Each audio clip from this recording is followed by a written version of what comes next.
If you use tobacco or have considered using tobacco, you have choices to make about your future. Will you be a smoker? Will you quit? At first, you might not be able to see a difference between these two paths, but eventually you'll realize they lead to totally different places. Many people will try to tell you how to think, but ultimately, you're the one who makes the choices. So let's look at your options. You probably already know that using tobacco causes lots of health problems like lung disease, heart disease, and many forms of cancer. So we're going to talk about the other stuff. People who smoke, dip, or chew tobacco have bad breath and develop bad teeth. Smoking quickly destroys your sense of smell, so smokers often don't even realize how bad they smell. Job interviewers may ask about tobacco use, and even if you plan on being dishonest in the interview, chances are they can tell. Tobacco use will impact your future job options as well as your social life. You should know that nicotine in any form, including e-cigarettes and other vapor products, constricts the blood vessels. This affects your circulation, leads to premature aging, and can cause problems with sexual performance.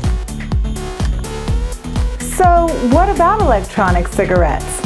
Vape pens, e-cigs, and other vapor products use liquid ingredients which are heated, vaporized, and inhaled. But here's the problem. No one knows how these substances will affect your lungs in the years to come. They haven't been around long enough for science to evaluate. Is it okay to breathe propylene glycol or vegetable glycerin? We don't know.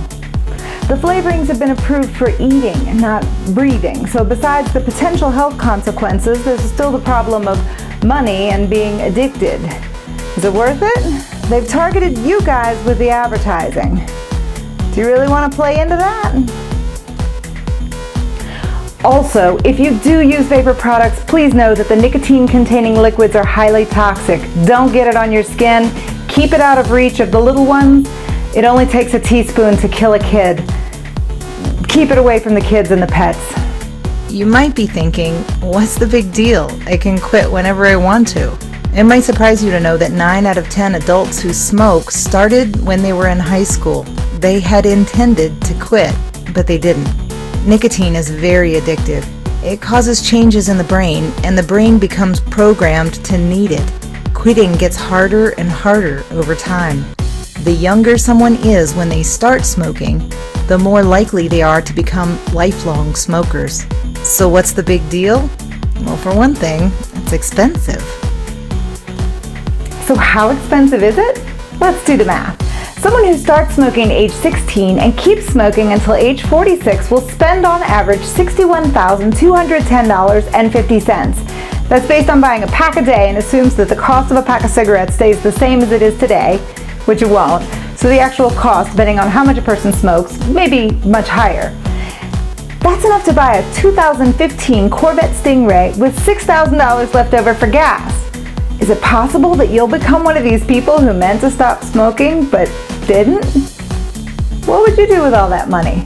Wouldn't you rather keep it than have it go up in smoke? So which would you rather have? Bad complexion, bad teeth, and bad breath? Or healthy teeth, healthy skin, and better job opportunities? Wouldn't you rather have more money in your pocket? And what would you rather have to show for yourself in the future? Another question is, which of these types of people do you hope to date? No matter what it is that you like to do, you'll have more money, more energy, more opportunities, and more breath to do it with if you don't use tobacco. These are your choices to make. No one can make them for you. Each day you make decisions that alter your path. As you look at your options, we hope you'll have a better understanding of how using tobacco or vapor products can change the course of your life. If you don't use tobacco or vape devices, please don't start. If you do, now's the time to quit. For more resources, you can call Mission's Nicotine Dependence Program. Tobacco specialists will help you find solutions that work for you to get you back on the path that you want to be on.